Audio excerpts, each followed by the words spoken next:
BJP ಸಂಸದ V Srinivas Prasad ನಿಧನದ ಹಿನ್ನೆಲೆಯಲ್ಲಿ ಅವರ ಮನೆಯಲ್ಲಿ ನೀರವ ಮೌನ ಆವರಿಸಿಕೊಂಡಿದೆ. ಇನ್ನು ಇಂದು ಶ್ರೀನಿವಾಸ್ ಪ್ರಸಾದ್ ರವರ ಅಂತ್ಯ ಸಂಸ್ಕಾರ ಕೂಡ ನೆರವೇರಲಿದೆ. ಸಕಲ ರೀತಿಯ ಸಿದ್ಧತೆಗಳು ಕೂಡ ನಡೀತಾ ಇರುವಂತದ್ದು. ಬೌದ್ಧ ಧರ್ಮದ ಸಂಪ್ರದಾಯದಂತೆ ಅಂತ್ಯ ಸಂಸ್ಕಾರ ಇಂದು ನೆರವೇರಲಿದೆ ಅನ್ನೋದರ ಕುರಿತಾಗಿ ಮಾಹಿತಿ ಕೂಡ ಸಿಕ್ಕಿದೆ. ಬಿಜೆಪಿ ಸಂಸದ ವಿ ಶ್ರೀನಿವಾಸ್ ಪ್ರಸಾದ್ ನಿಧನದ ಹಿನ್ನೆಲೆಯಲ್ಲಿ ಒಂದು ಕಡೆ ಮನೆಯಲ್ಲಿ ನೀರವ ಮೌನ ಆವರಿಸಿಕೊಂಡಿದೆ. ಮತ್ತೊಂದು ಕಡೆ ಅಂತ್ಯ ಸಂಸ್ಕಾರಕ್ಕೆ ಇಂದು ಸಕಲ ರೀತಿಯ ಸಿದ್ಧತೆಗಳು ಕೂಡ ನಡೀತಾ ಇರುವಂಥದ್ದು. ಇತ್ತ ಶ್ರೀನಿವಾಸ ಪ್ರಸಾದ್ ಗೌರವಾರ್ಥವಾಗಿ ಮೈಸೂರು ಮತ್ತು ಚಾಮರಾಜನಗರ ಜಿಲ್ಲೆಯ ಎಲ್ಲ ಸರ್ಕಾರಿ ಕಚೇರಿಗಳಿಗೂ ಹಾಗೂ ಎಲ್ಲ ಶಾಲಾ ಕಾಲೇಜುಗಳಿಗೂ ರಜೆಯನ್ನು ಕೂಡ ಘೋಷಣೆ ಮಾಡಲಾಗಿದೆ.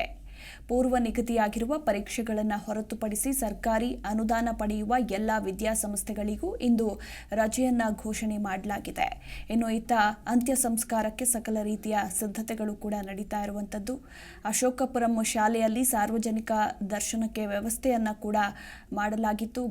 ಗಣ್ಯರೆಲ್ಲರೂ ಕೂಡ ಪ್ರಸಾದ್ ಅವರಿಗೆ ಅಂತಿಮ ನಮನಗಳನ್ನು ಸಲ್ಲಿಸಿದ್ರು. ಇತ್ತ ಟ್ವೀಟ್ ಮಾಡೋದ್ರ ಮೂಲಕ ಮೋದಿ ಮತ್ತು ಸಿಎಂ ಸಾಂತ್ವನ ಕೂಡ ಮಾಡಿದ್ದಾರೆ. ಸಾಂತ್ವನದ ಮಾತುಗಳನ್ನು ಹೇಳಿದ್ದಾರೆ.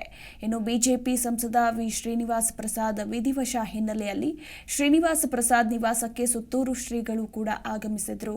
ಅವರ ಅಂತಿಮ ದರ್ಶನವನ್ನ ಕೂಡ ಪಡೆದುಕೊಂಡ್ರು. ಇದೇ ಸಂದರ್ಭದಲ್ಲಿ ಕುಟುಂಬಸ್ಥರಿಗೆ ಸಾಂತ್ವನದ ಮಾತುಗಳನ್ನ ಕೂಡ ಹೇಳಿದ್ರು ಸುತ್ತೂರು ಶ್ರೀಗಳು.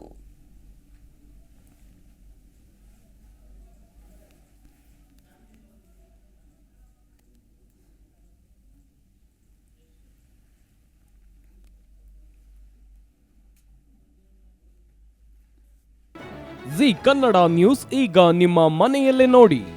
ಎಲ್ಲ ಕೇಬಲ್ಗಳಲ್ಲಿ ಈಗ ಲಭ್ಯ.